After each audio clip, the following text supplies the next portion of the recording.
O sal de cozinha, cloreto de sódio, tem solubilidade de 35,6 gramas em 100 ml de água em temperatura próxima a 0 graus Celsius. Ao juntar em um copo 200 ml de água a 0,1 graus Celsius, 3 cubos de gelo e 80 gramas de cloreto de sódio, o número de componentes e fases presentes no sistema imediatamente após a mistura será o quê? Bom, galera, como a questão disse, a solubilidade do cloreto de sódio é de 35,6 gramas a cada 100 mililitros de água naquela temperatura próxima a 0 graus Celsius. Mas a questão está trabalhando, né, com um volume de 200 mililitros de água. Então, como vocês já podem perceber aqui nessa montagem de regra de 3, a gente conseguiria justamente colocar o dobro quantidade de cloreto de sódio, já que a proporção é o dobro, né, no caso. Então, a gente teria uma quantidade que, fazendo essa regra de 3, chegaria a 71,2 gramas de cloreto de sódio que estaria dissolvido naquele volume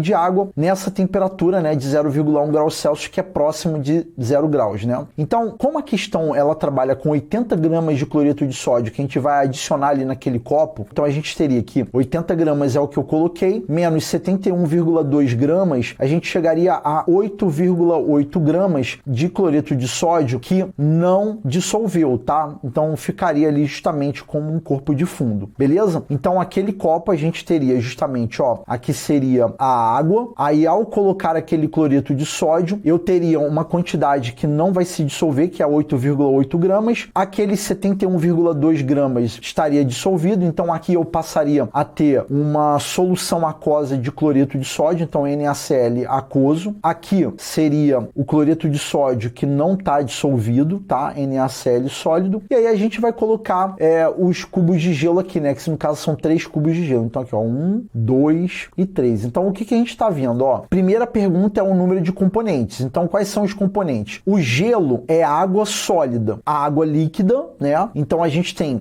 que o gelo e a água líquida é o mesmo componente, né? Tudo água. E o cloreto de sódio. Então, a gente tem 2 componentes apenas. Então, eu posso eliminar a letra A. Ó, a letra C também trabalha com 2 componentes. A letra D trabalha com 3. Está errado, porque gelo é água sólida e água líquida é água, né? E a letra E eu elimino também. E aí, quantas fases a gente tem? A gente tem 2 ou 3 fases. Então, a gente tem a fase sólida, né? Que é a fase da água sólida, né? No caso, o gelo, que a gente vai contar com uma fase. A gente tem a fase da solução aquosa e, por último, a fase do cloreto de sódio não dissolvido. Então, a gente tem 3 fases. Então, a letra C seria a correta aí para essa questão.